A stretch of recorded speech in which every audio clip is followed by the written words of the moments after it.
Okay, welcome back to another episode of the Wit N Wild podcast, you guys. Thank you so much for tuning in.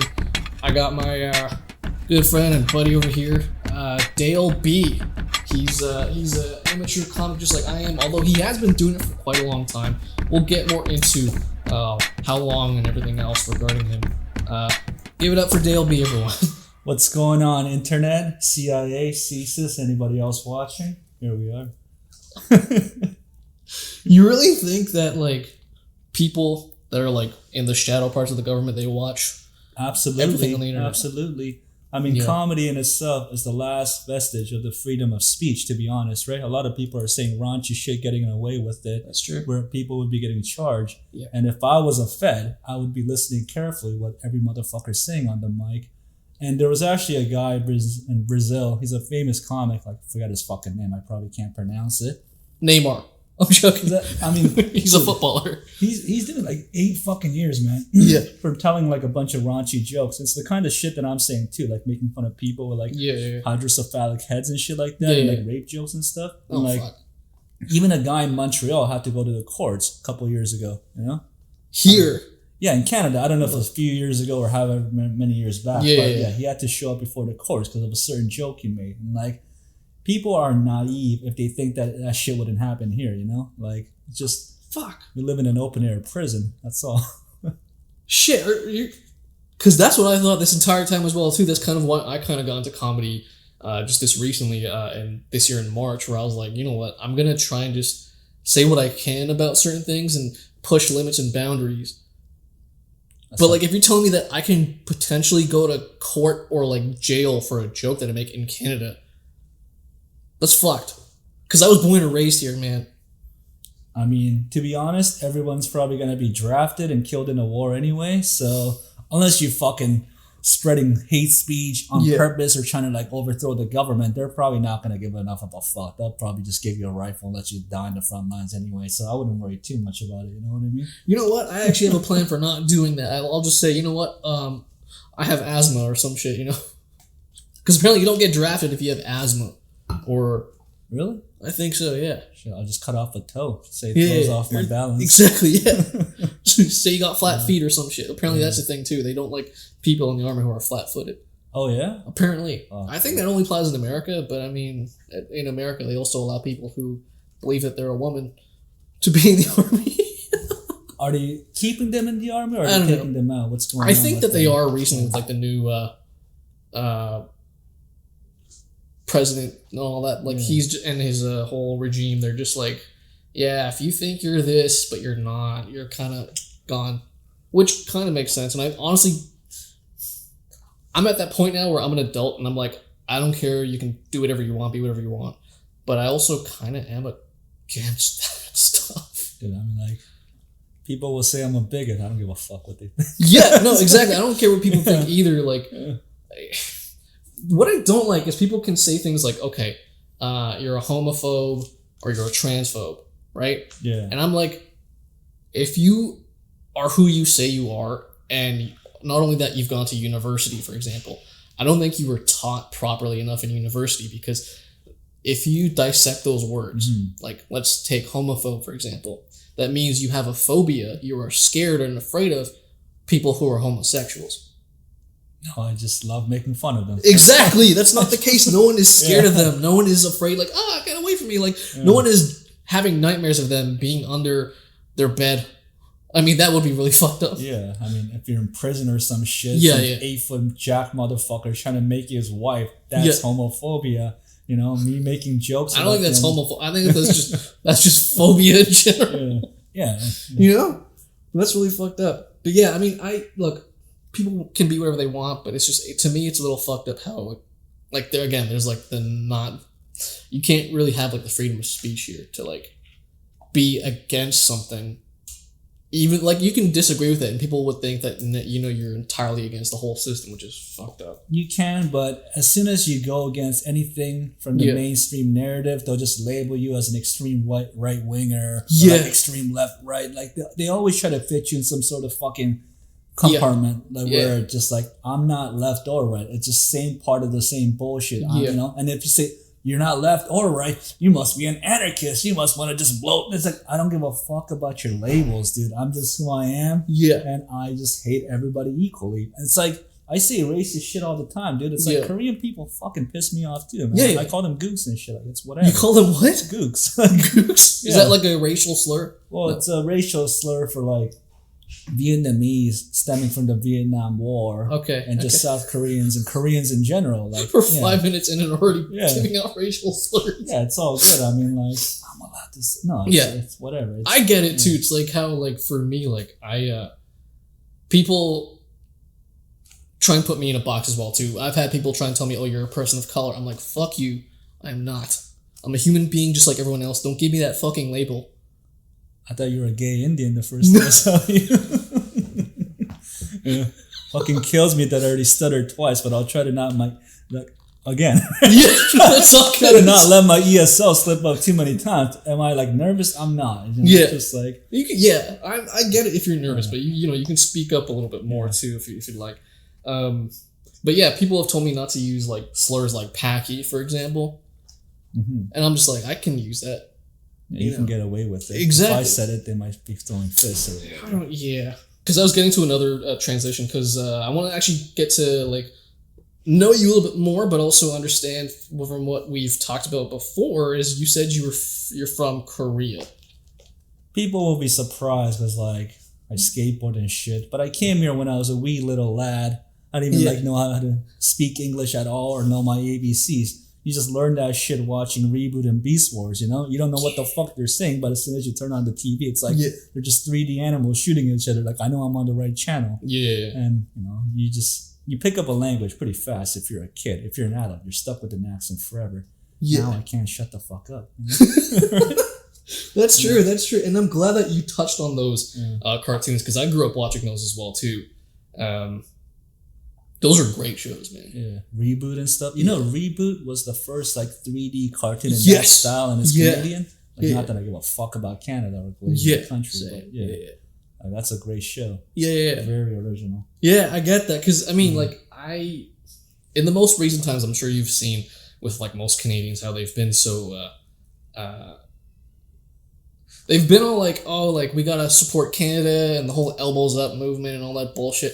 I'm like, that's so fucking cringe, dude. I know, it is cringe. They'll be like, oh, this motherfucking Ching Chong wasn't even born here. He doesn't give a fuck about Canada or like nationalism or throwing up your elbow. It's like, you're just a brainwashed idiot if you believe in any of that. No government anywhere gives a fuck about their citizens. Exactly. Nothing but cannon fodder to them, you know? Literally, yeah. I agree. Because during the pandemic as well, too, there were people that were protesting and trying to get Canada on track and kind of open up the country from the lockdowns and stuff.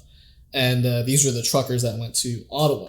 Mm-hmm. And I supported them, and people labeled me as like a fascist, and all this other bullshit. And I'm just like, these are people that want to have you have more better rights in a sense, and they want you to actually be free instead of being oppressed with like all these dumb rules and restrictions that were being carried on for too long in Canada. The rest of the world was opening up and allowing their people to be more free.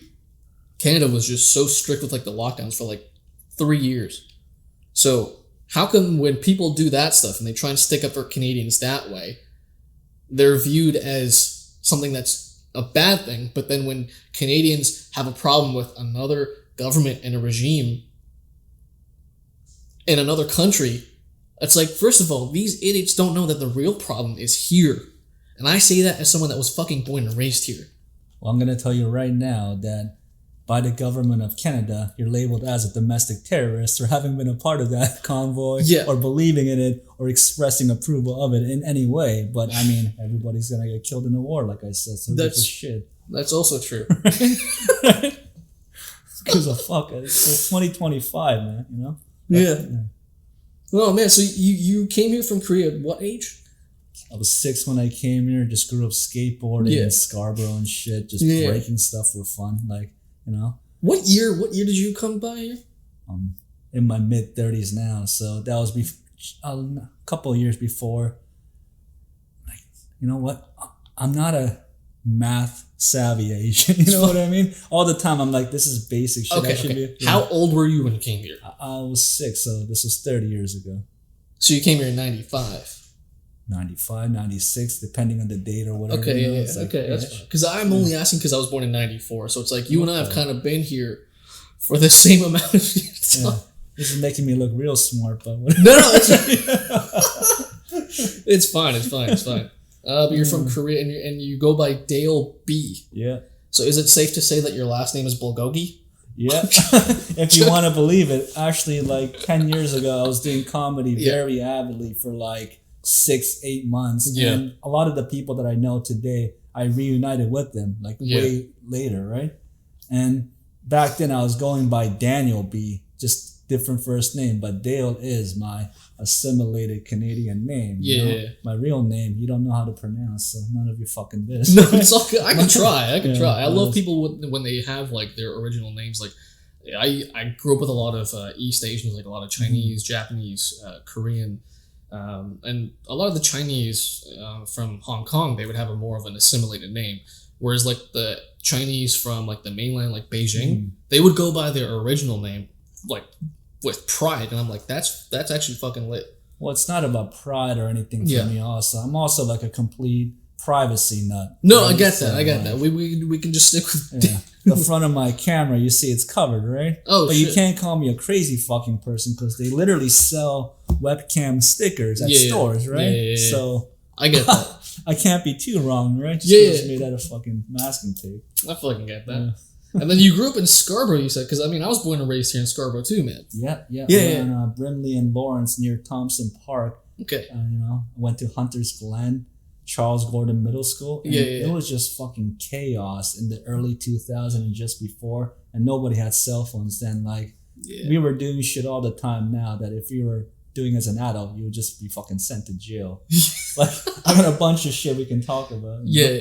Well, we'll definitely get into it because, like, I do want to talk about like growing up in Scarborough for you. Because for me, I grew up in Scarborough, around like Warden and Steeles area at first, and that was a pretty okay area. It had a McDonald's and a plaza nearby and a Blockbuster. Wait, you hate McDonald's? No, it had a McDonald's like as if there isn't one in every other fucking block. Well, here's the thing. That's how you know a place is lit when a McDonald's is nearby. Yeah. Because there's some neighborhoods where like they don't have a McDonald's. They got a fucking Burger King. Oh. I mean, I love Burger King. That fucking hurts, dude. Because the one at Lawrence East Station, I'm not trying to make this an exclusively Scarborough podcast or glazing Scarborough too much. It's not like the woke ass fuckers at Scarborough's a joke is ever going to have us on the show, right? Like, that lady's not ever going to put me on the show. Say the shit that I say. It's all like, no. It's, but Lawrence East Scarborough, like, again, E-S-fucking-L. Lawrence East Station in Scarborough. We might just have to redo the whole fucking thing. No, it's fine. Okay. You know what? I've even heard Anthony Jeselnik fumble a word on, like, the roast. And he completely fucked it up and butchered it. And it's on YouTube forever now, you know? Is it the one, like, the Tom Brady roast? Or just one of those roasts of... It might have been Roseanne, but it's just on YouTube forever now. He can't, fucking fix it at all, you know? And if... happens to the best of the best. Who the fuck am I to complain about 5 ESL fumbles? Yeah. I'm very nervous of your judgment. It's not that, you know. Just I might be a jittery like ADHD retard at times. Hey, you know, it's all good. You just had a samosa before. That probably is the samosa. Yo, this guy, honestly, blame India. You know? This fucking guy. He said earlier on in the podcast he's a little bit more racist, and I'm like, I actually believe that because this guy brought samosas. That was out of love, though. It had nothing to do with the countries. I was like, dude, you brought it because I'm Indian. No. Can't be foods. I used to hit that shit up all the time. Whip around in the highway. Just stop for a snack. Yeah. So then you grew up at Lawrence and... Brimley and Lawrence. Gotta make sure they intersect. Otherwise, I'm just like, no, this guy's not from Scarborough. you know that meme they always talk about? Yeah, around Thompson Park. Taking notes like a fucking investigator. No, I'm just trying to have it there because in case I forget, I don't want to keep asking you. Yeah, grew up around that Thompson Park area. Yeah. You know, Lawrence East Station. And we were just breaking shit all the time. Just going, like, even before we learned how to flip our boards, like, we were just skateboarding around, breaking shit for fun. Like, we would call it missions. So like on a weekday night, you Yeah. would just sneak into like a ghetto fucking apartment, try to steal a fire extinguisher, just blast it off. And kids were like throwing golf balls at cars and shit like that. Just insane shit, you know? And like sometimes we just sit around the front of the school, just like skateboarding like the 2 and 3 stair. And the kid across the way, he doesn't skate. But like, he's always just like, kid's like straight out of a Gummo or some shit. Never has a shirt on. His dad's always just drunk and yelling, probably beats him. Just coming to hang out with us and shit. Like, it was wild. It was like the Wild Wild West, you know? Holy fuck. Yeah. This was what, early 2000s? Early 2000s, just before. Like, when I was in middle school, my good buddy that I grew up skateboarding with, he moved to Barrie. And I moved to North York, right? Right, okay. So well into my 20s, I was bouncing back and forth from Barrie, like visiting him, skateboarding, just breaking shit over there. Did you skateboard all the way there? Or no. Hitchhike, dude. Tell you a story about that after. Like almost fucking getting abducted in Barrie and shit like that. No, let's go with that real quick, actually. Yeah. Oh, you want to hear about that? Yeah. Okay. Well, I mean, we're in our 20s, and my buddy's like working at one of the few KFCs there as like a full-time prep cook, right? This is like when they have all white people at KFC back in the day. Because I thought when you said a buddy who worked at KFC, I thought he was... No, this is a buddy that I grew up skateboarding with. He's like a full-time, daytime prep. Okay, so he's a white guy. Got it. Okay. I thought it was something else, but okay. We're like in our 20s, and there's this weird fucking old white dude. He's like probably in his mid-50s. Just fucking looks like he should be on a watch list of some sort.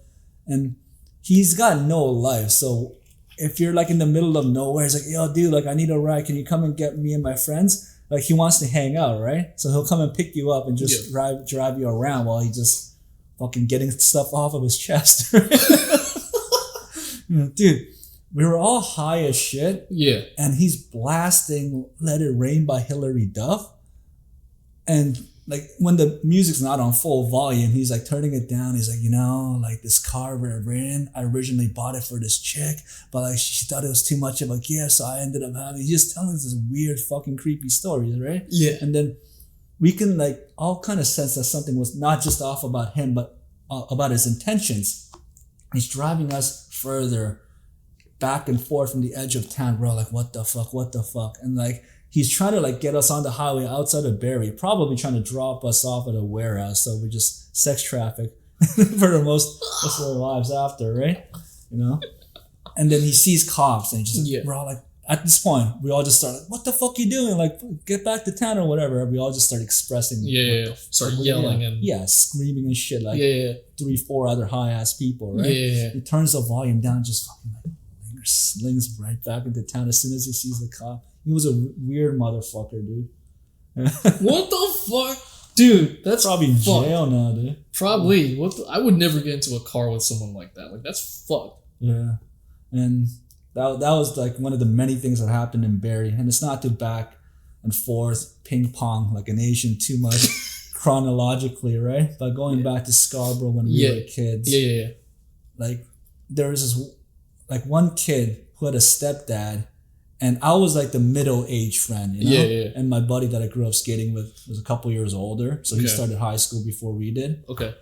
And we had one friend who was like 1 or 2 years younger than us. And he had a stepdad. And like his stepdad, I guess, really fucking hated. I could call him his dad, to be honest. You know? Because I can tell he really loved his son, right? Like treated him pretty good, but his dad fucking hated us, dude. And we would always try to like haze him all the time, make just shit on him. And he would just like follow us around on a skateboard and we'd be like, oh, Mitchell, like your dad, like he's just your stepdad. You don't have to listen to him ever. Just shit like that. And then one time, like his parents are driving us somewhere, dropping us off before they fuck off to like a family dinner or something like that, right? Me and my like older buddy, we get in the car first, right?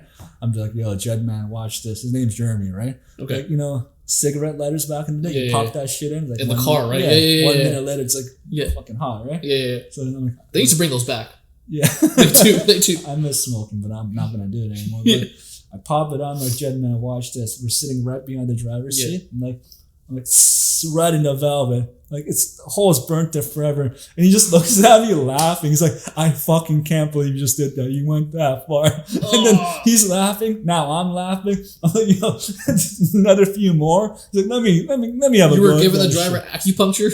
like the back of the seat. Oh, We're the back just of the burning seat. Okay, fucking yeah. holes in Yeah, there with the lighter, dude. Okay. And then he's there's like 5, 6, 7 holes there now. And then we're like, dude, the fucking car reeks of like burnt fabric, right? Yeah. So we just open all the doors and his family comes in like, oh, you boys. His mom's like, oh, you boys are so polite. And we're like, oh, what the fuck? And like they drop us off and just they never mentioned it. It's like we're sure they knew it was us, but they never mentioned it. Yeah, his dad would always just be like, oh, like if we're playing computer games at his house and shit like that. Oh, you boys, like, I can get that for you. Like, for your home computer, like saying basically, get the fuck out of here. Right? Oh, yeah. Basically, yeah. Very snide to us young, innocent children. Right? Yeah. That's fucked. Brilliant Lawrence, though, eh? Fuck. Yeah. There's fucked up stuff. Yeah. Amongst the many other fucked up stuff that happened. Hi there. Welcome to this episode's break. Yes, I included breaks in here. Usually for normal podcasts, you would hear an ad break. This is a brand new podcast, as you can see, and I haven't got to that point of having affiliate marketing work in my favor. So instead of an advertisement, this is just me reminding you to take a break. Get up, stretch, drink some water, go relieve yourself. Do what you gotta do, you know, get up, do something else, okay? Take a break. If you're driving, don't pull over. Make sure you got your indicators on. If it's raining, turn on your wiper blades. And just readjust your mirrors if you have to. Enjoy the ride. Enjoy your journey. Maybe even reset your GPS if you have to. But try not to look at your phone while you're driving, if you are. And if you're sitting at home watching this, again, get up, stretch, get some water, go grab a snack, maybe even. And, you know, pet your dog. Kick your cat. I don't know, you know. Go hug a tree if you are outside, maybe listening to this. If you're listening to this and you're outside as well, and you're out in public, maybe in the city, say hi to a stranger, maybe, you know, compliment them. And this podcast will resume in a little bit, but just take a little break, even if you gotta pause here and then come back to this episode at a later time. Please do so. But breaks are important. So if you've made it this far, thank you so much. And there is more to come for this podcast.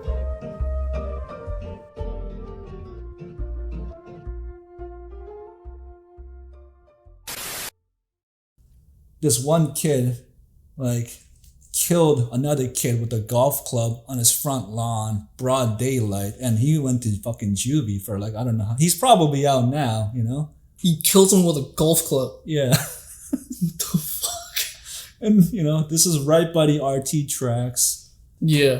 Where Charles Gordon Hunter's Glen is. Yeah. And, like, he's probably out of juvie now. Just growing up, skateboarding, breaking shit, going through crazy shit every day, you know what I mean? And I wanted to ask you, what was your first exposure to comedy as a kid? Like, I don't know if it was Looney Tunes or if it was like stand-up comedy. What was the first time you're like, this shit is funny, I'm watching it because it's funny, and like this is Like, that's a good question. I think it was like a combination of all that you mentioned. Like, I definitely had an exposure to like things being funny, like cartoons as a kid. Mm-hmm. And then I saw like some stand-up stuff here and there as you're flipping through the channels, right? Like, I think there was like a comedy channel where it was like just for laughs. Yeah. And it would just be someone on stage telling jokes. And I remember just seeing that for like the first time as a kid. And I didn't know what the fuck was going on. Comedy Central, right? I think so, yeah. And I was like, all right, this is kind of cool. But then my first initial exposure, which actually got me like inspired, was 2006 or 7 with the Russell Peters. Oh, his Just for a Laugh special. Of course. That everyone was watching because they all illegally downloaded off of like LimeWire or whatever the fuck. And that was cool for me because I was like, hey, that's another brown guy that also kind of grew up in a similar culture, and like he's also from Toronto, and he, especially with this fucking joke about Pacific Mall, I was like, I fucking went there, so many times. So that was cool, and that's what kind of got me started with the whole comedy stuff. I put it off for a very long time because then I got interested in music, but then recently I just stopped with the whole music. And what instruments were you playing? I played the drums. Oh shit, drums, eh? Yeah, dude. Okay. I mean, people say that's the first instrument that's ever invented, so yeah, like a legit caveman. yeah. Makes sense too, because again, like I told you, my parents are from Africa and drums are from Africa. So shit. Yeah, that's but cool. That was cool. So comedy, man, that was my first exposure, and dude, like I've loved it for so long. I've watched so many fucking specials. I've watched different comics over here live and stuff, and it was fucking sick.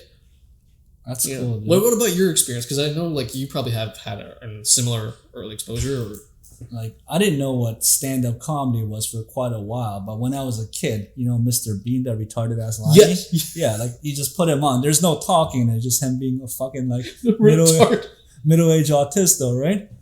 He's just like bumping into walls and just cutting stuff like in half that he shouldn't. Like I thought it was hilarious. And it wasn't the laugh track. It was just like, oh, this guy's so retarded. It's so funny. And like I had Mr. Bean on VHS before I could fully speak English. Right? That's so sick. Yeah. And then another thing was, again, before I knew what stand-up comedy was, I'm sure I must have seen a little bit flipping through channels, but like I wasn't really paying attention. Like I was not one of those kids who like, oh, I watched Delirious when I was a kid or anything like that. Same, right? Yeah. I watched Delirious when I was like maybe a teenager, but yeah. One of the things I remember doing when I was probably like 11 or 10, and that school that I was talking about skateboarding in front of, Nob Hill Park. Nob Hill Elementary School. There's a 2 and a 3 stair. And above the 2 stairs, they got big awnings just outside the door, so you're just hanging out in the shadow, Yeah. And sometimes we would just throw pine cones at each other, but other times we're just hanging out, like just relaxing, right? My buddy lives right across the street, next to that other kid who never had a fucking shirt on. Yeah. His dad, some fucking redneck, he just had a thick ass binder printed out with just racist jokes of every type of race. So, we're kids, we just flip through it. Yo, you gotta find that binder. I wish I could. I still remember the kid's name too. Like he introduced me to like metal music, like Cradle of Filth and shit like that. Yeah. Because he started high school before I did. His dad was a legit redneck. We would play like Return to Castle Wolfenstein at his like house on his computer and shit like that. And yeah, just flipping through that binder full of, some jokes are just like shitty mid-internet racist, like typical, okay, that's how I see it, but it's not. But some of them are like, you're legit laughing. You could hear it today, you'd laugh your ass off. For example, one of them was like, how do you blindfold a Chinese man? It's dental floss. That's fucking hilarious, dude. And we're just going through the entire binder of shit like that, just shitting on every race, And I think that's a good thing. People will disagree and say, oh, to expose yourself to that level of racism at a young age, but it's like, it lets you know that it's just humor at the end of the day. It really is. If I wanted to commit a hate speech crime, I would go for it, but I'm not gonna. I'm doing this for comedy. You know what I mean? Yeah, exactly. I'm not, like I'm a hater. I'm not that much of a hater. Because you can, and I'm sure you can relate to this. Like there's people where they see humor and like the stereotypes. And it's like, that is funny because I know a guy who is of that ethnicity and he's like that. Or it's just like you can easily blind him with dental. It's just like we had like, and I have a lot of jokes about Indians, and some Indian comics have like given me like death stares because of it. But to be honest, like wait, I want to hear these because I'm Indian and I fucking love jokes about like my people. Yeah. In grade school, I was one answer away from becoming the spelling bee champion, but at the last minute, this Indian kid won. Kills me to this day that the word was deodorant. Like, I said that in absolute, and people were laughing their ass off. But sometimes Indian dudes get mad, but it's like I always. Those are the Indian guys that don't wear deodorant. That's why they're mad. I mean, like, I always try to pepper in a couple of like Oriental Asian jokes in the front, so let them know like I want you to know that I'm shitting on myself too. Exactly. And I'm making fun of everybody. Because everyone gets these jokes. Yeah, like Jews, whites, blacks, Indians, fucking Arabs, whatever. nobody's off limits. No one, exactly, because we're all the same fucking people at the end of the day. And anybody who gets very like touchy and offended by that, it's like you shouldn't even do comedy. Or you should just remember the school cafeteria back in the day. There was like the jocks, the stoners, and then there's like the preps and shit like that. Yeah. Comedy is very much like that. You know what I mean? The schism, the schools of thought. Like these guys wouldn't laugh at that shit, but. Like, are you saying that there's like cliques in comedy? Because I've kind of noticed that only being in comedy for like since March. Yeah. I've already noticed and picked up that there's groups already in Toronto, and I'm just like, we should all kind of be one in a sense. Like, maybe that's just me thinking about that because I'm. Okay. I fucking don't want that. No, I mean, because like. I know what you mean in the universal comedy sense. Like, like we should all be like understanding that, okay, it's a joke. Yeah. At the end of the day, it's a joke. It doesn't matter. Who gives a fuck? Just fucking laugh. Yeah, if they find it funny, genuinely in their soul, laugh and don't be afraid of judgment from the person next to you or another comic. But it's like people are very sheepish in general, and sometimes the public will think comedians, they're ballsy because they'll say things that other people are afraid to say. It's not necessarily like that. Yeah. Most comics are also sheep, just telling their shitty ass jokes to other sheep. And I sound like one of those people who use the word sheeple, but I'm not. I'm just I get what you're saying. And they'll be like, I'm a comedian, you know what I mean? Like, people think I'm breaking boundaries. I'm saying some spicy shit, but you're just saying tepid, lukewarm, milquetoast bullshit. And you're afraid of what the next comic thinks of you or audience in the room. It's like, you're not ready to rock any minds. And that's not to jerk myself off or whatever. Rock any minds. Yeah. You really did grow up in Scarborough. It's not to jerk myself off too much or any bullshit like that. But I get that. It's just nerds trying to be different, but they just turn out to be the same as everything else. Yeah. Except the only difference is they're on a microphone telling fucking jokes. It's just cringy bullshit, dude. Like, I get that. Because I've seen a lot of comics too where I'm not trying to pass judgment on them either, but they stick to one thing. Like, there's comics where they shit on politicians, for example. Yeah. And that's all they talk about. That's all they're known for, just talking about political jokes. Yeah. Oh, Trump this, Trump. I'm like, shoot myself in the head listening to that shit. Yeah, I'm like, you want to talk about other politics and other political leaders, which is fine. But these are people that exist in other countries, which you don't know nothing about because you don't live there. You only hear about how shitty they are through social media, through the news, through other people, etc. You haven't lived that life. Can you keep the same energy about the politicians here?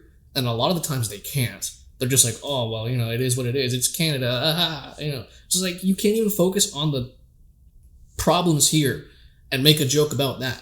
Yeah, I mean, generally speaking, they're all fucking scum. It doesn't matter whether you're a lefty, righty, or fucking whatever. Right? I agree, yeah. So it's like trying to get people to think that you're saying some amazing, different, thought-provoking shit by saying, oh man, Coke versus Pepsi, you know, I'm really on this side, you know, fuck Pepsi or fuck Coca-Cola.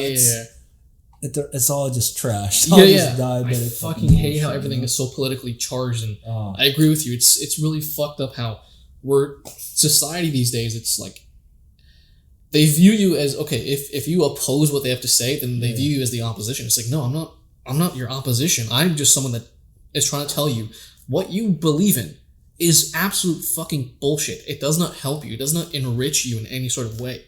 It does not make your life better. I'll flat out say this right now, and I don't give a fuck if everyone in Toronto or all over the world, not that I'm world renowned or anything. I'm still new to this like you. You said like, oh, this guy's been doing comedy for a while. It's been 1.5 years consistently. And 10 years ago, I was at it for like 6-8 months. So that's still something. It took me 10 years to do 2 years of comedy, but you know what I mean? That's still something to be proud of. I'm a real fucking go-getter. Yeah. Flat out saying like 80% of comedians and comedy out there in general are not fucking funny.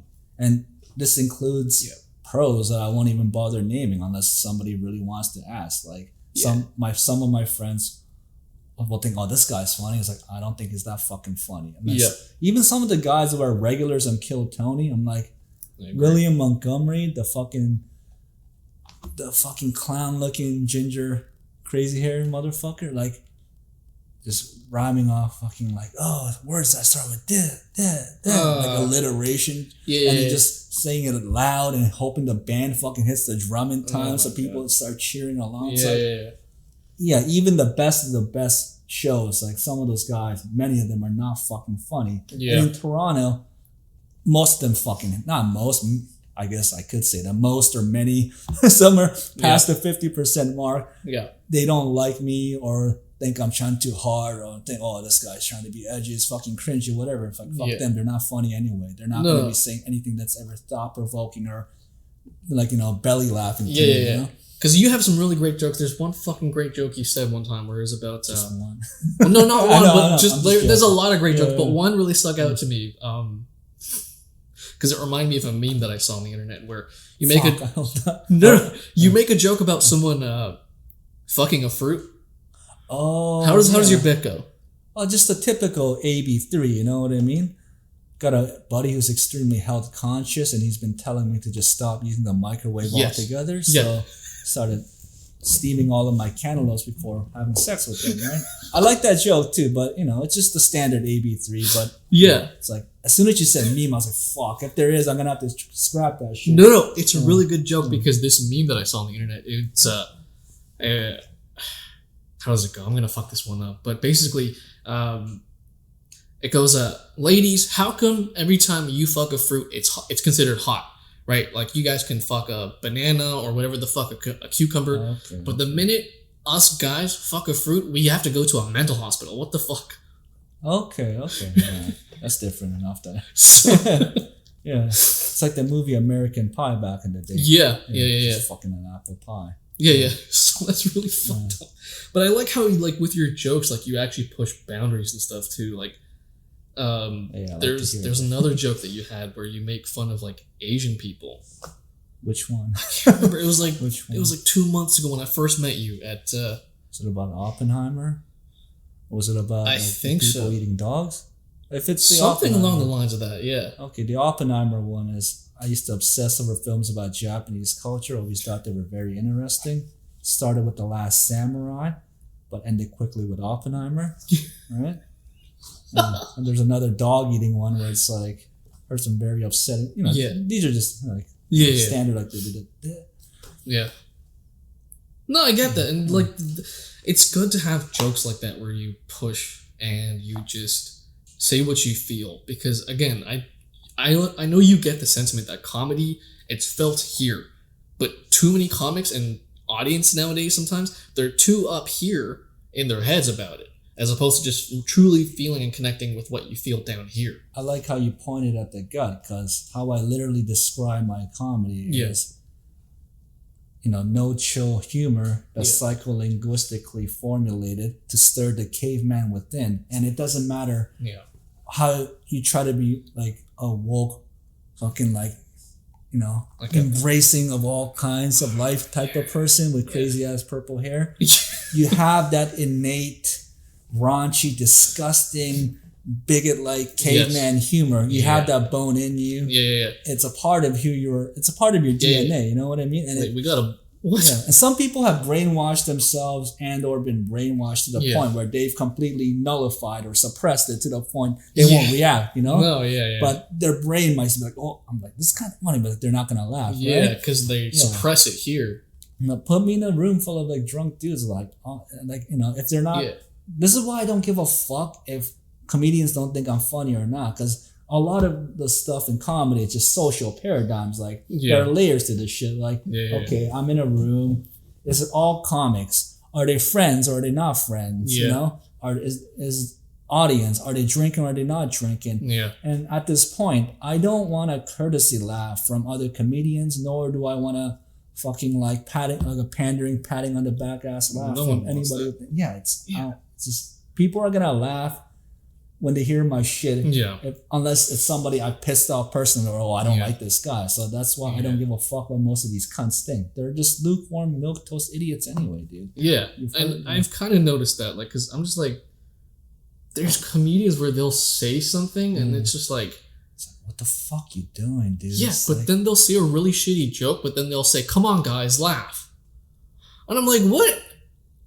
or they're counting on their two gay ass friends. Like, I just laugh, and hopefully it's an energy science too, so it spreads on other people. And like, because it's like a monkey see, monkey do type of situation. Fuck out of here.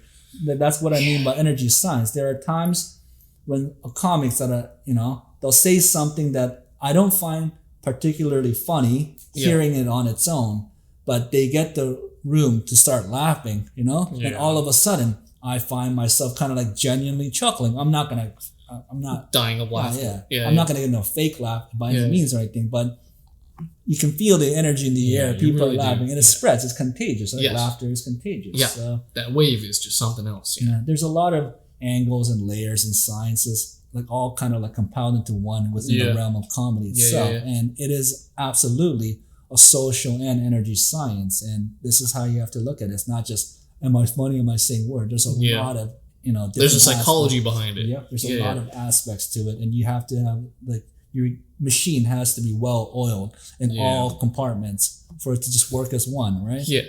Sorry, you said well oiled, and I was like, who doesn't like something that's well lubricated? Sounds gay as fuck, but I'm sorry I fumbled like my first couple of like minutes. I just, anytime that happens and it's like irreparable. It's the nervousness. Yeah, it's just, I'm very self-critical. I get that. I'm very self-critical. Yeah, it's because you had a tough childhood. I'm joking. Yeah, I mean, I got beat funny, but it made me funny. Hey, no, I had a tough childhood sometimes too, man. Because I mean, dude, Scarborough, it's a whole different fucking ball game out there, man. Of course.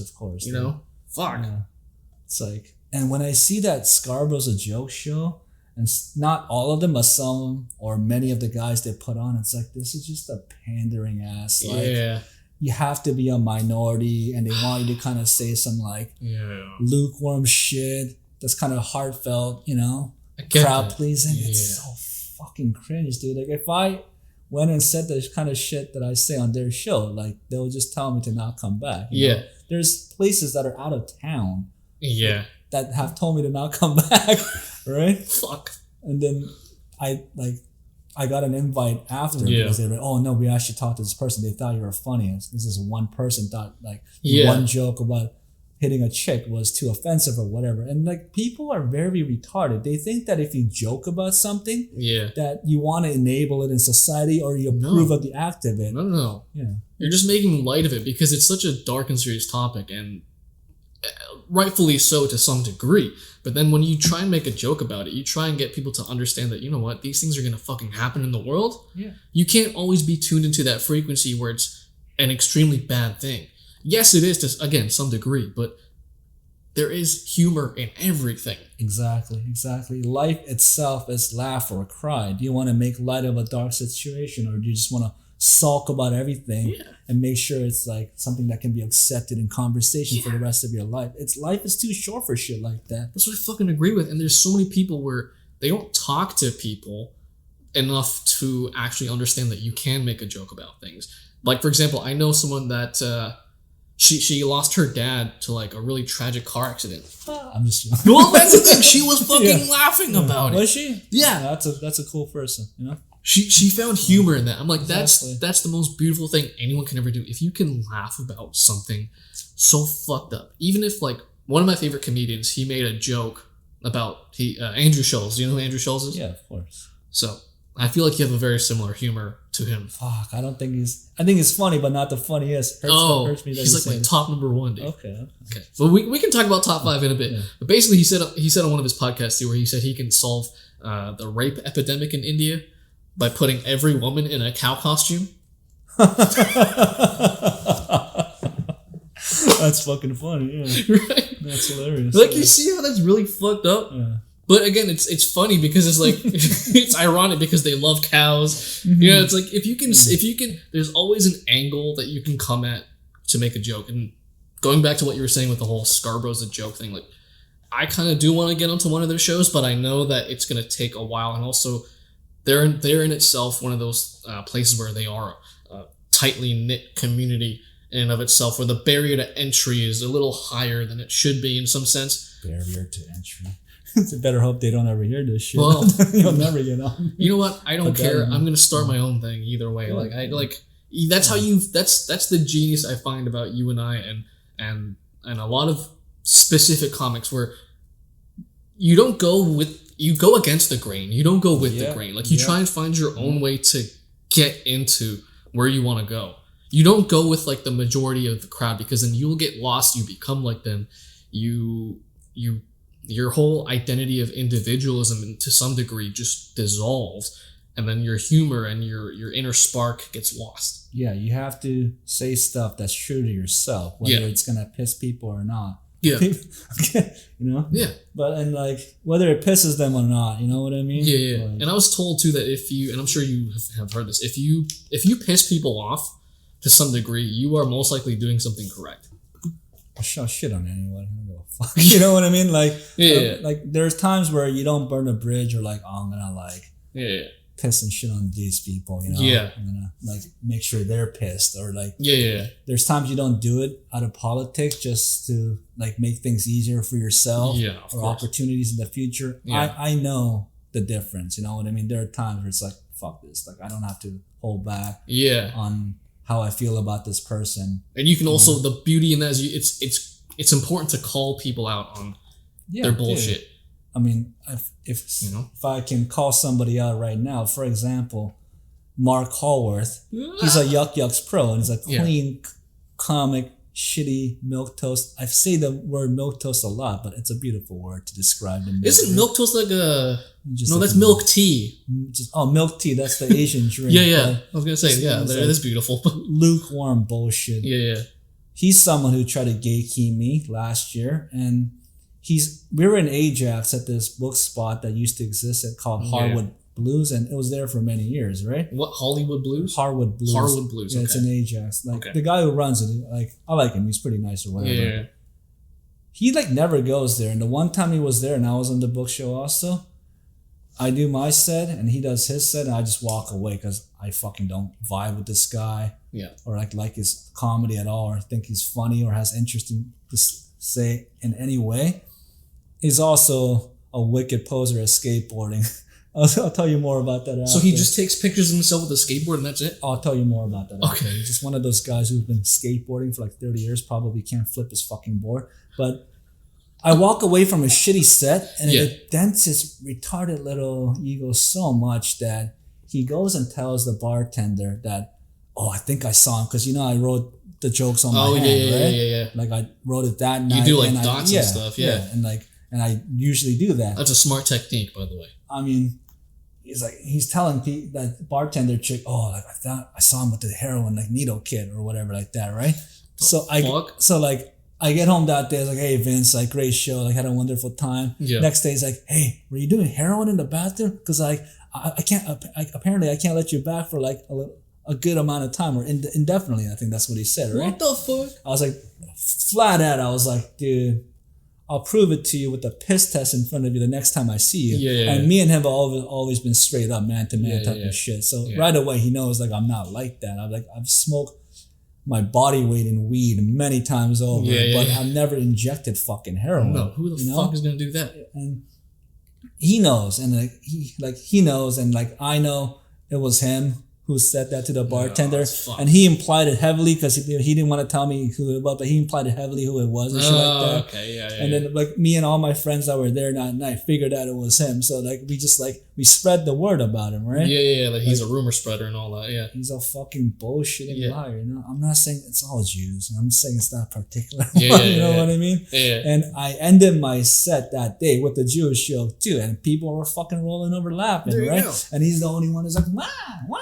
Is he Jewish? Yeah, he's a fucking long-haired, curly-headed Jew. Oh, that's probably why I didn't find it funny. Yeah, dude, and like even before I knew how much of a cuck he was, man, he used to have this like woke-ass or semi. I don't like saying that word woke. I know I said it many times. Yeah, it's kind of cringy. It is, yeah. Whatever. People think I'm cringy. this woke-ass spot at St. Clair and Young, like. I mentioned like before I really knew who he was, like he mentioned skateboarding. Oh, do you skate? And I just asked him some basic questions another skater would ask, like, can you like back tail? Can you 3-flip? And he got like very fucking defensive, right? And he says he can't like flip his board or some shit basically, right? Dude, I go back the next week. Yeah. He has this long fucking joke that he's opening up with. I memorized every trick in every skate video. Somebody throw me a name of a trick and I'll tell you the best version of the person who did it. And it's just like people are just like saying wrong shit. It's like you just say like big spin flip or like big flip, like big spin kick flip, backside big spin kick flip. Just like saying the cringiest fucking most forced wording from like somebody who just stood on a longboard twice. Oh my god. And he's like, yeah, it's in this video that. Like he must have really like went home and did his homework just to spite me, to like prove something to me, right? And as soon as I was like, this is such a poser. Yup, it's me again. This is another scheduled break for this podcast. And if you've got Spotify Premium or YouTube Premium or any of those apps that you pay for, which I totally understand, because who actually likes ad reads or targeted ad reads? Those are the worst. This is not one of those targeted ad reads at all. This is just, again, me reminding you to take a break. Okay? Podcasts, again, would have ad reads scheduled into their episodes. I'm not there yet, but with your help and support, hopefully I can. And then these will be a thing of the past, and then I will be advertising various products towards you if you're interested.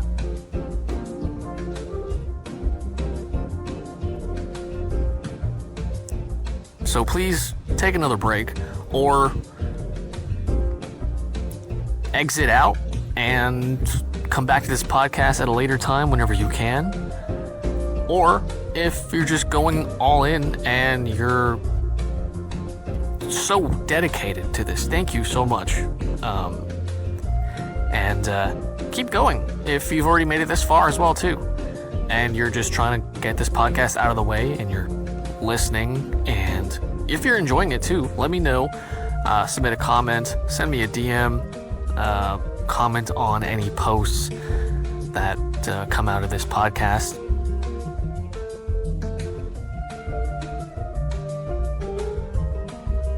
Or any clips.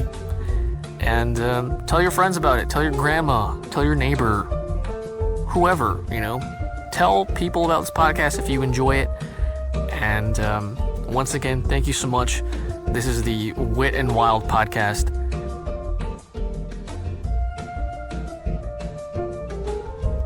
And I hope you have a wonderful rest of your day and enjoy the rest of this Wit N Wild episode.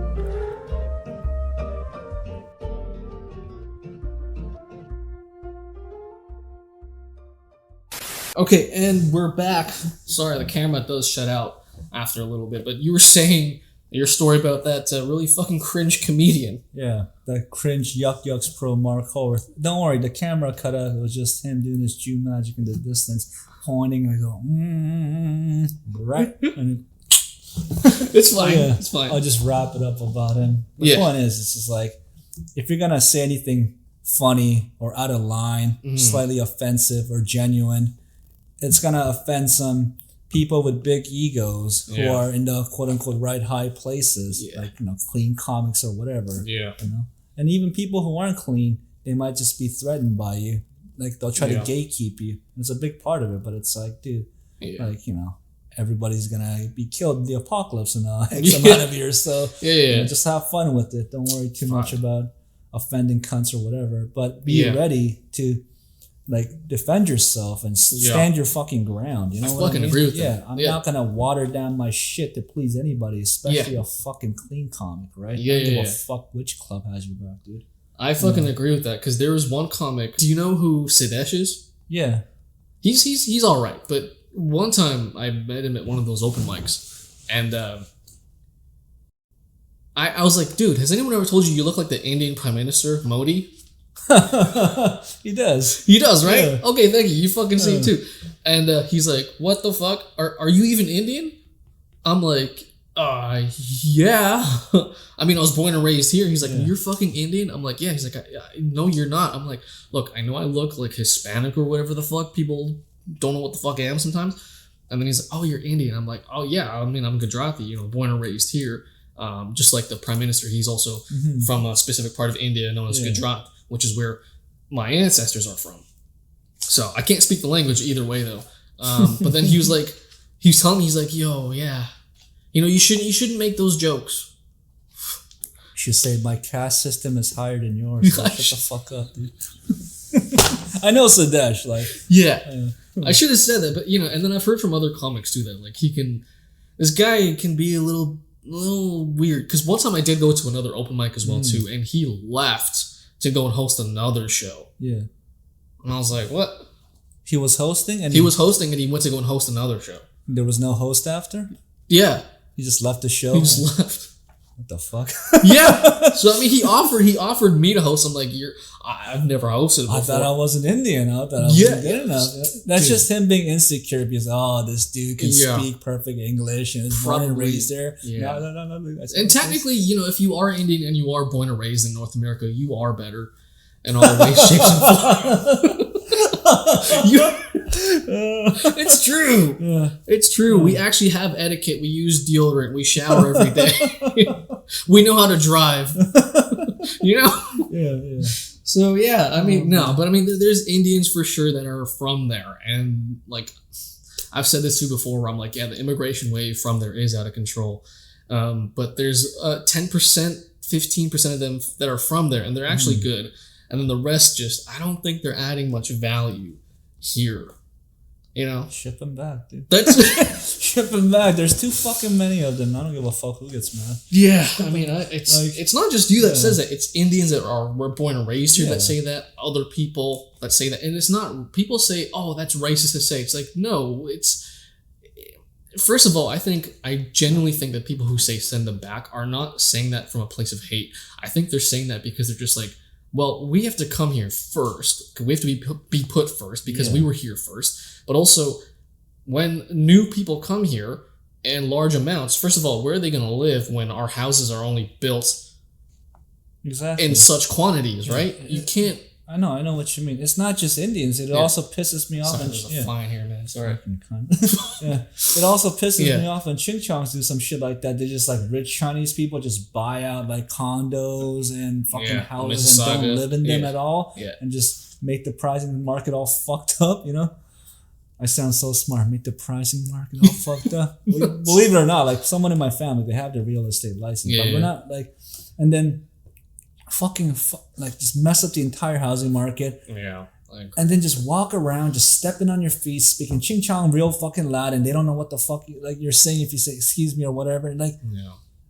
I don't give a fuck what white people think enough to be like, oh, you have to assimilate, but you have to like have at least a little bit of common courtesy to not just fucking treat it like it's your country from like last night after you land. You know what I mean? I agree. I fucking agree with that. And I wish a lot more people saw it that way. A lot of people don't. They just go, oh, well, they're so new. It's like, think back to when people used to immigrate here. Like, for example, I don't want to glorify my parents because they're just like anyone else's parents, in that sense, where they're just regular people. But they immigrated here back in the late 80s. And they had to go through their own hard times of assimilating and all that stuff. Not just, again, people from way back then, and even, I would say, up until the 2010s. That was the cutoff where people had to actually have hard times to, get with what's what in their new country. After 2010, it got so much easier because they came in larger groups. Social media really ruined their whole way of assimilating because they were told where to go, what people to hang out with that are familiar and similar to them, What's the Jews' plans to ruin these Goyim nations by filling it with like divisive tactics and overflooding them with other colors, right? That's one of the many parts of the protocol. Yeah, I fucking agree. So, who was that comic that we were talking about? That's probably his plan. So what we're saying is, Sadesh, you gotta leave, bro. Pack it up, man. Oh, pack it up. Fuck. There's one topic that you wanted to talk about that you messaged me about. What's OPP Radio Live? Oh, that's just like one of the random ideas that I thought we could talk about. Like, I don't know if they still have it, but you can just look up OPP Radio. The shit that the OPP cops are listening to on the highway, you can tap into the channel and just listen to it on your like laptop or whatever. Oh, what the fuck? Yeah. And they may or may not have encrypted it, so people can't use it for crime and stuff like that. But even like last year or a couple of years ago when I was listening to that a Law for Entertainment. Anytime like police. You don't do what anyone else does. You don't watch a movie. You don't read a book. You don't watch yeah. podcasts. You just I'm gonna listen to what the cops are doing. I used to read a lot. Like Yeah. I just said I stopped giving a shit. You know what I mean? It's That's- just like and that's not to say like I'm well read or anything. It's just I used to read. Now I don't. You can think I'm in the middle, dumbass. It doesn't matter what the fuck you think. You know what I mean? Fucking books suck anyway. Yeah. Anytime police departments allow their radios to be heard by the public, there's always like a 10, 15, 20 second or a 1 minute delay so that people can't use it for live crime, right? Oh, I see. Okay. But if you listen to the OPP radio on a Saturday night, it was very entertaining. It doesn't matter if there's a little bit of a delay. It'd be like, we got 10, you can listen to different like sectors, right? Okay. Like Durham, you can listen to like downtown, Midtown, downtown Toronto and stuff like that. And we're like, we have 10 BMWs swerving through cars and at high speeds and shit like that. We got a guy with drugs and guns. It's like this color, and then you learn how they speak. It is very fucking entertaining. And there were times that I was just doing laps in the highway for fun, that I would just have the music off and have the data on my phone on, just my shitty data plan, just listening to that shit live. And it's like if there's a X color car of this make and model swerving through like cars at high speeds while you're just driving around, may or may not be swimming for fun, right? And to get off right away, that kind of thing. And anytime you're on the highway, you see blacked out fucking vans and shit like that. A lot of them, side, right? No, just driving like along the highway. A lot of them just have undercover cops in it, and they won't be the one to pull you over. But it's like we saw a car of this. They're like the snitches of the highway. Yeah, but they got like uniforms inside. They could pull you over, but their job is to call out which make and model and what location is doing what, and they get a uniform to intercept just down the road. But. Yeah, if you ever, I don't know if they still have it, or if you ever want to hear that shit, it's pretty entertaining. And you can listen to some fire departments and shit like that as well. Yeah. I'll consider it, but like, I'm not like, I know like, when you mentioned that, like one person that came to mind, he's a completely fictional person, Spider-Man. What about him? There's, in the video game, or I think he does this in the comics or even in the movies, he listens to the police radio. Does he really? I think so, because he has to know like where crime is happening. Oh, shit. And he goes there. So it's like, this guy might actually be a super fucking hero. Well, I mean, I didn't have a spider mask. I just had my GIMP mask on while I was driving. Yeah. Oh, man. There's one more subject we can get into, but then we can always talk about other shit as well, too.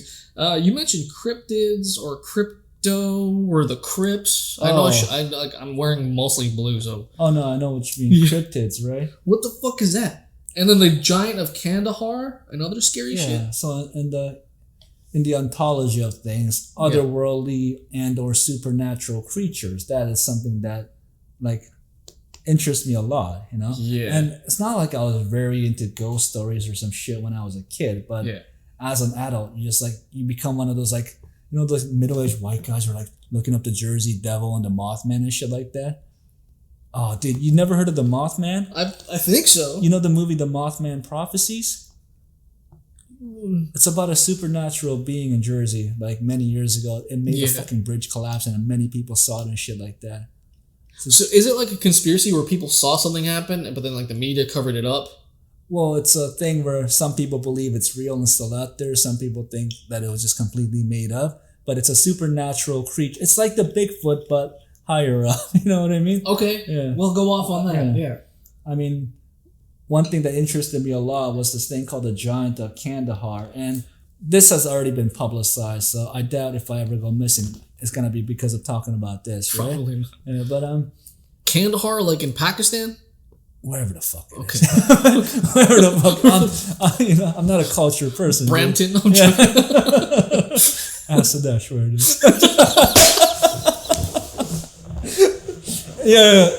If he ever even though it was like I said, fully it was because he was just being insecure that like you speak English fluently and stuff like that. Oh, he's from here. You think you joke around and stunt on me, right? Cause you're calling me a fob. That's what he's hearing in his head, right? Yeah. All you have to be like, chill, dude. Caste system. Just say that. Oh man. Go and pick up some trash. Oh man. That's so fucked. Yeah. Okay, so the giant of Kandahar. Sudesh of Kandahar. Anyway, yeah. In the early days of the war in the Middle East, there was a report of a patrol of American soldiers.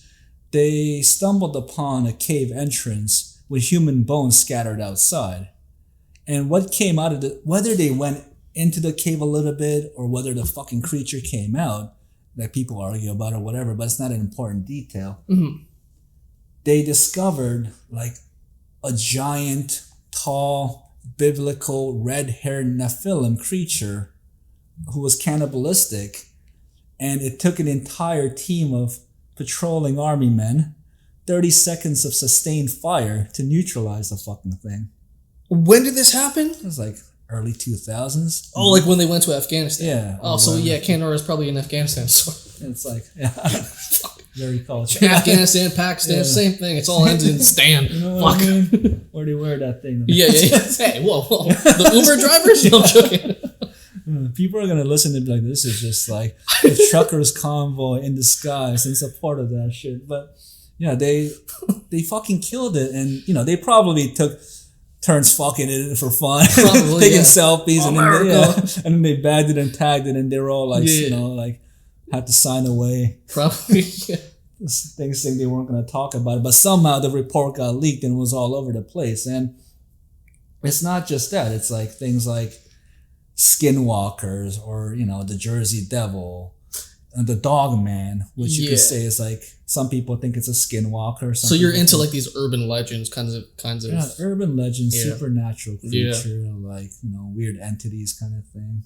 I can fuck with that because I from what I understand from my own, not my own experiences, but from what I've read too, people talk about aliens, for example, right? Yeah. And they all say, oh, they're from space, and that's fine. But what I've come to understanding is that there was this occultist named Aleister Crowley. Have you heard of him? Of course, I've heard of him. Okay. So apparently, he used to summon demons. He used to like make circles on the ground and like do all these incantations and different rituals. He apparently used to summon demons through portals. Mm-hmm. And when these demons would come out, people would describe them and actually draw them too.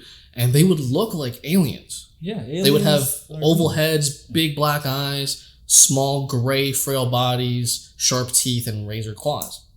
Similar to how you would depict an alien. I would definitely believe that. Like, that's not something that's that far-fetched. You know what I mean? That's what I think as well too, and so that's what I think aliens actually are. They're just these beings from like other worlds in a sense, but through a portal. That's how they kind of, you know, interact with humans, and it's really fucked up. Transfer through other dimensions. Yeah, and they can also just like if you're a victim of trauma, can also become possessed by specific demons. You know, that's what I mean? There's It's crazy that you mentioned Crowley because he also, I think, taught how to summon UFOs from like the tops of mountains and shit like that. Yeah. You have to do. I think he learned that from the Nazis. Did he? Yeah, the Nazis. Yeah. I don't know if he learned it from them or, you know. They used to do some fucked up shit because they learned that from, I think, like other Far Eastern cultures where they learned that you can gain power over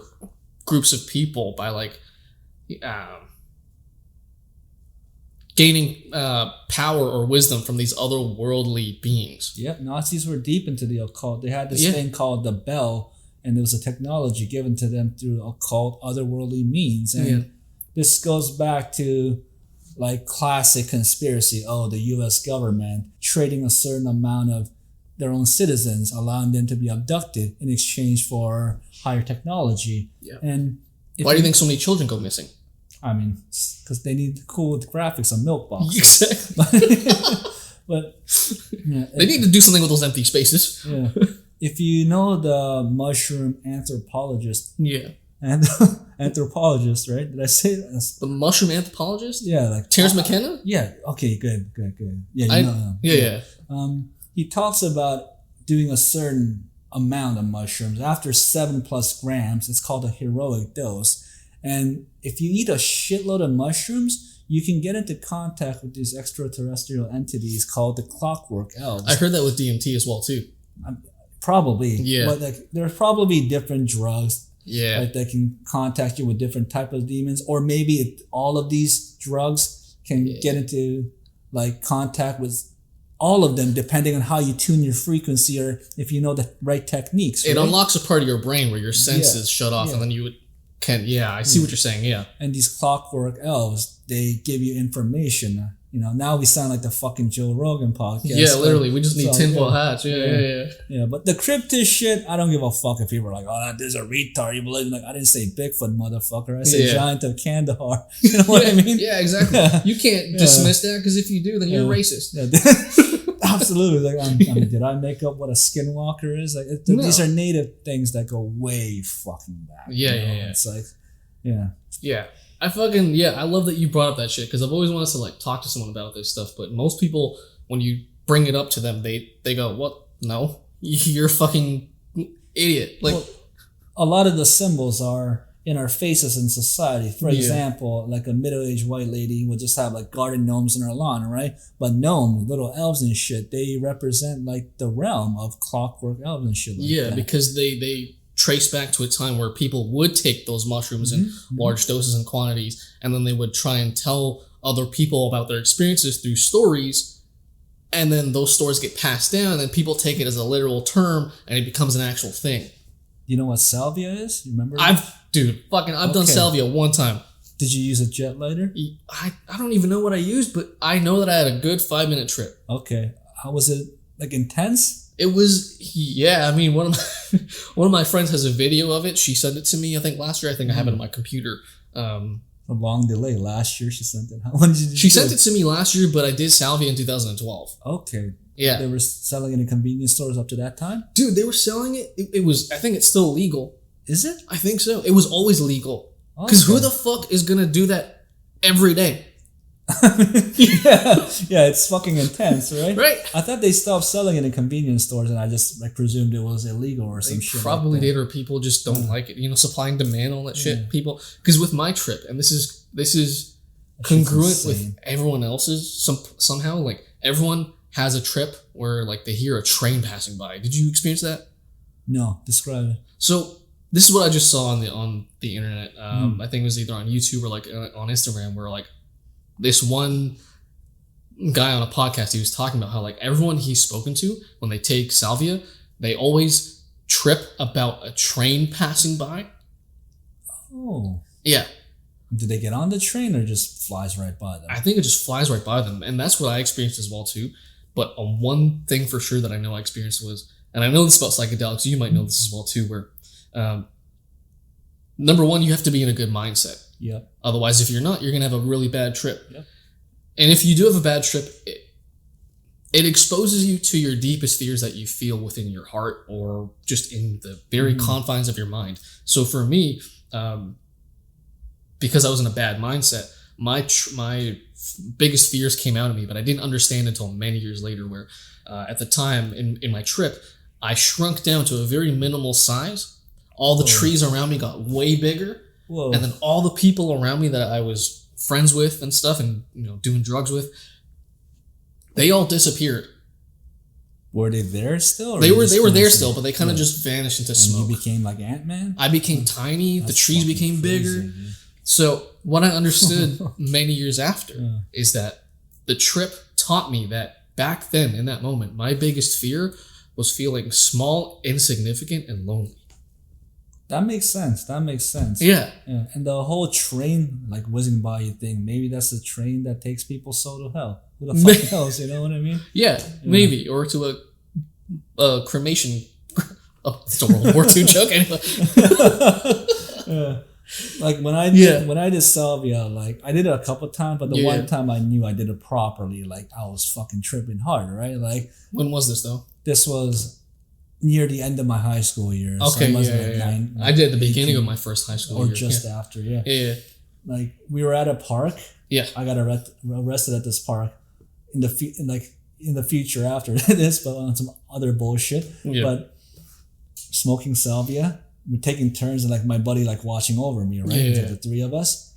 The fucking fractal other side opened up in front of me. Everything seemed like I could still see everything that I'm seeing now. Yeah. But I could see layers. You know what I mean? Like, you know when you flip a deck of cards? Yeah. But imagine like everything had its own deck of cards and it was That's all fucking sick. And there were entities on the other side. Yeah.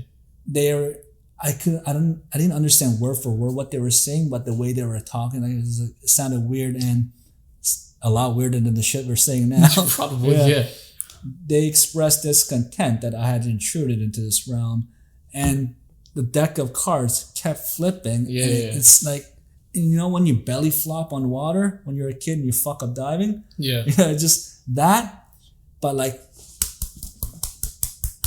as the cards flipping, just all over and over again. They're like, get the fuck out of this like fractal realm kind of thing. You heard people fucking? No, it wasn't. Yeah. It was just my parents. I knew I wanted a younger brother. It was fucking crazy. And then like nobody was smacking me in the physical realm, you know, but when I came to and like I came out of it, like I was just sitting in the sandbox in the playground, just like half rolling around, right? What the fuck? It was fucked. I didn't hear or see any trains. You know, people don't have to believe me. I don't give a Maybe fuck. I heard a train because I'm Indian. Yeah. Shit. Yeah, salvia is insane though. Salvia is. I've only done 2 drugs. I've only done a lot of weed and just salvia. I haven't done anything else. I'm not ready for mushrooms. I don't think I ever will be. DMT I don't really want to do. Maybe, but I was told you got to be careful because if you go to somewhere, for example, like the Amazon rainforest, right? And you go and you're tripping, and then all of a sudden the shaman says, "Okay, no, everyone take off all your clothes." That's a fucking cult. Yeah, you wake up with a bloody asshole. Yeah, like, not from hemorrhoids. It was the dragon that you see all on the other side. You just don't remember, you know. That's so fucked up. You never done mushrooms or dropped acid or anything? No, I don't want to do anything that's specifically chemical as well too. Like I've one of my friends that I used to hang out with, he said it best. I think he said, if the drug doesn't grow out of the ground, you should probably stay away from it. I mean, mushrooms grow out of cow shit. But it's still out of the ground. It's still natural. Yeah. I've done mushrooms many times. Like I've eaten 7 grams. Jeez. Like, and what was that like for you? It was a religious experience, dude. It was crazy. I can imagine. Because people always say, like, when you go into these mindsets through drugs, you actually have a better chance of connecting with God than through religion. I thought I did. I did. I believe that. It was like a higher fucking spiritual experience. Yeah. And it still stuck to me after like 20 years, dude. I must have been like 16 when I did this. But I've eaten mushrooms many times over, like like even in my 30s and shit. Yeah. People won't be surprised. Yeah. Concerning the shit that I say, I'm like, probably. But like dropping acid, like I don't know how many times I've dropped acid. Like I don't remember. Probably a shit ton. Yeah. Even when we were in high school, we would just drop acid and like stay out on. Like this was the one time I think this was the first time I did acid. Right? It must have been like. We just bought like tabs off this one fucking guy who ended up getting stabbed in the future. Oh, what the fuck? Yeah, like he got shanked a bunch of times and survived. This fucking dude from our school was a couple years older than us. He was gnarly. And we bought tabs, we all took it, and we just had our skateboards. Some of us were on our bikes, and we just stayed out all night, just like in our North York area, and having a fucking experience like during the summertime. And we ran into some homeless fucking Russian guy, and we were all very empathetic, trying to like help him get back on his feet, like, doing whatever the fuck we can for that one night, you know. And then it wore off near the end of the day, and it got very fucking awkward real quick because we had to go. You know what I mean? It's fucked. Yeah, that shit's insane though. You mentioned Russell Peters earlier. I just want to humble brag that I ate shit in front of his manager like last week. Are you serious? Yeah, because you know the Kenny Robinson Monday Comedy Workshop spot? It's at Bathurst and Bloor. Kenny Robinson's pretty nice. Like, yeah. There's a lot I don't know about the whole comedy scene. Oh, it's all good. I'm still pretty new to this. Like, You know, I know I got an ego and I'm a total asshole. No. You know, and I know but like last week, Kenny Robinson had Russell Peters' manager / brother come and talk to all the comics at the workshop. You know, he was chatting about his experience in the early days of Russell Peters coming up, and then not everybody, like most people, except the ones who couldn't get on or who didn't want to raise their hand, fucking pussies. You know what I mean? Like they got to do like a quick little set in front of him, and he would give little critiques, right? Yeah. And like this is like only my second time there. Yeah. And I cut in line. I tried to cut in line in front of this fucking bean who's always there named Carlos from Scarborough. He was on the Scarborough's show, right? Like, he looked like he was fucking like... Did you call him a bean because his name is Carlos? I'm joking. Yeah, fuck whatever, dude. Like, come on, dude. Like, Mexican people say racist shit towards blacks and Asians all the time. It's all just fucking jokes. Yeah, they pick sides too. It's like if they're from Puerto Rico, oh no, I'm not Hispanic, I'm black. One minute, and it's just he's not listening. If he is, like, it's a joke. Also, fuck off. Who cares? You know what I mean? I'll bleep it out. No, don't bleep it out. Let him fucking hear it. Dude, I don't give a shit, dude. Okay. But yeah, he looked like he was grabbing his shit and leaving, so I cut in line. It was only my second time there, so it was very hostile vibe. Not everybody had the balls to want to go up. Not everybody who raised their hand could go up. And I tried to snake this motherfucker in line who was always there, and on my second time, right? Yeah. So I got sent to the back of the line, and I got to go up last. And like the week before, like they were laughing pretty hard, you know what I mean? This week it's just like, I'm just laughing. I'm like, all right, fuck you guys. And then now they're kind of laughing along. Yeah. And like kind of ate shit for one or 2 minutes in front of him. And afterwards he says like, you know what? Like I could tell like that you enjoyed it, even if people weren't laughing, you were getting what you want. Like that's a good quality in comedy, whatever. And as soon as he said that, I can like feel the room like, oh fuck this motherfucker. Like he didn't laugh, and he still got some. Should have fucking raised your hand and had a pair of balls, motherfuckers. You know what I mean? And I get that. That was a good experience, dude. I'm gonna hold on to that forever. Like, and then that's a humble brag either way, right? Whether I get like many laughs or zero, you know, even if I completely eat shit, how many people can say they got to do a little set in front of Russell Peters as manager? His brother, more importantly, yeah. I've had a similar experience. It was at an open mic at Salto. Sadesh?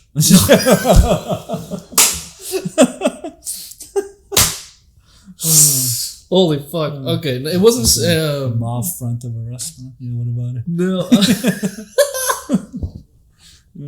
It was I can't remember what his name was, but his name was Kenny. I don't remember his last name, but he's a famous theater producer. He's from Trinidad. No, his name was Luther. Lex Luthor? No, not Lex Luthor. His name was Luther. I remember his name was Luther because I remember making a joke saying, "Oh, your name is Luther? Okay, so do you also have a dream?"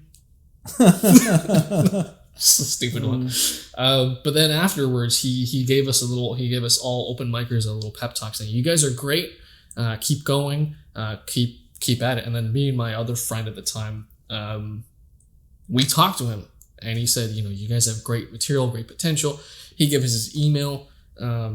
Oh, that's a flex. Yeah. Yeah. So I mean, he's a guy who's worked with people, according to him, like Tom Cruise. Tom Cruise. Yeah. Really? Like he's worked in Hollywood. What the fuck was he doing at Saltos?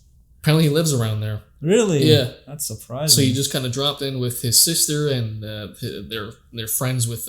They were friends with another white comic. Okay, white comic who went up and throw my weight around. Yeah. But I was so close to making this joke, and I gotta stop holding back, especially with like these jokes, because I was so close to saying with the white comic, I'm like, oh, so you guys are friends with this white comic? How do you know him? Do you clean his house? Stupid shit like that. Yeah, it's just comedic banter. Yeah, exactly. But we made some jokes after as well too, and in the moments, that's when I realized that I do have a stronghold on comedy in a more conversational setting, which is why I did kind of want to start this podcast even more, talking to other comedians and hearing them and their stories and what they've been through and what they're all about and all that. And even before we even just conclude this, is there anything else you want to touch on? Just a quick little funny things that happened in Scarborough, I guess. Okay, let's go back to Scarborough. Quick note though, you know what I don't like about... I don't want to talk... The Scarborough is a joke thing. Yeah, did you see how they rebranded? No, what did they do? So they rebranded from Scarborough's a joke to Scarborough's got jokes. No, they don't. No, they don't. Not until I'm on that shit. Oh my god, I'm yeah. like cringe, like you're ever gonna. I don't give a fuck if I never get on, motherfucker. You know? Yeah. Because they rep Scarborough so hard, but it's just like they're not taking on every single. But they want to keep a clean image of what Scarborough is instead of acknowledging the parts of Scarborough that aren't as well known or not as clean. It's just like, but if you're gonna really have that as your name, you have to take into account every single person and all their backgrounds and experiences. One small thing as well too that I don't like is how they would only have a specific group or ethnicity of comedians. Yeah, they highlight that the most, and I'm like, why? That's not the only thing about Scarborough. It's like white people live in Scarborough too. It's just they all just smoke crack and work on their motorcycles. The garage door open. But who knows? Maybe I might get on. Maybe I don't know. Send her this clip and see what she says. Yeah. Oh man. Yeah. There's a couple more things about Scarborough, I guess. Yeah. Like, you know. There's this other Greek kid in middle school that hung out with us. Yeah. And he had a skateboard too. His sister had she was older than us. She had like tits the size of her head. Anyway. Yeah, he had a board. He always just kind of like tailed us like around, but he never really like fucking skated, right? And one day, wait, I want to hear more about his sister. I'm joking. Yeah. Well, I mean, when I was working as a cook in a diner, a 24-hour diner, she was one of the waitresses. Oh shit! Anyway, but yeah, she hated me. Oh my god. Okay. She hated me. Who gives a fuck? In middle school, all the kids hated it. They egged this kid's house. Anyway, one day we're walking along. I think it was on Brimley, right? Yeah. And his dad pulls up. Like we're just walking around, like in the summer, not doing shit with our lives. You know, just enjoying our break. Yeah. Dad pulls up. He's like, "Hey, Tesla." I was like, "Get in. I'll drop you and your friend off, right?" And the sliding door on his van. I guess Tassos opened it or whatever. And this white lady just gardening, you know, was like, "Oh my god, don't get in there!" Like, because his dad looks like Saddam when they pulled him out of the cave, right? So she thought like this guy was just trying to abduct the two of us, right? The dad was the thing of Kandahar. Yeah, he legit looked like him when they pulled him out of the fucking hole. Probably, yeah. It was like, oh, and people think that Greeks can't look like that. They have a specific look, but people forget that the Greeks were controlled by not controlled. What's the fucking word? Culture. Colonized by the Turkish. Were they? Yeah. Oh shit. Okay. The Turkish people. Sorry, not Turks. Well, I guess Turks. That's what the Greeks call them because they have beef with each other. Do they? Greeks and Turkish people. Yes, because the Turkish Empire or the Ottoman Empire, they ruled over Greece for like 300, 400 years. Fuck them. Who cares about them? And Who cares about them? Yeah. The buddy that I grew up skateboarding with, like, his dad was a fireman, right? Oh wow! Like he wasn't like a lower ranking fireman. He was like acting captain or higher or whatever like that, right? Yeah. And he's got an older brother. Yeah. And these kids were like beefing with him, like, and presumably like my buddy too, right? Yeah. Their backyards were facing a ravine, so all the backyards were, right? Yeah, okay. And these twins from across the other side of the ravine, they had built a fucking like bridge, structurally sound. Like they must have had adult help because they look perfect. Yeah. Made out of wood. Yeah. Like, in today's dollars, it would have been like $500-$600 worth of lumber, right? Yeah. And like we had beef with them, so like one early Sunday morning, we just brought hammers and just dismantled the entire fucking thing, just all the way down the. All you see is just like bits of wood floating, and we just broke what was left, like the remaining legs, and they were pissed, right? And I guess in retaliation, they fired fucking flaming arrows, like bow and arrows. A little Greek war. Like imagine being a fireman and like your son's beefing with these kids, and they shoot flaming arrows into your fucking backyard on the wooden deck and shit like that, right?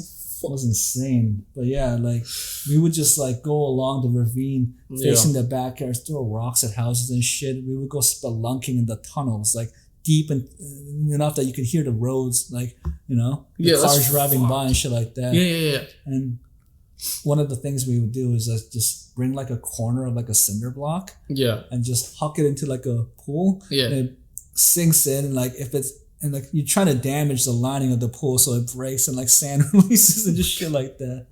Just wild times growing up. Yeah. I hope you motherfuckers enjoy that. My bad. Just like, you know, I guess I had the jitters or something earlier on, and then like yeah. No, I get it. It's because getting into a podcast, especially when like, that was fun though.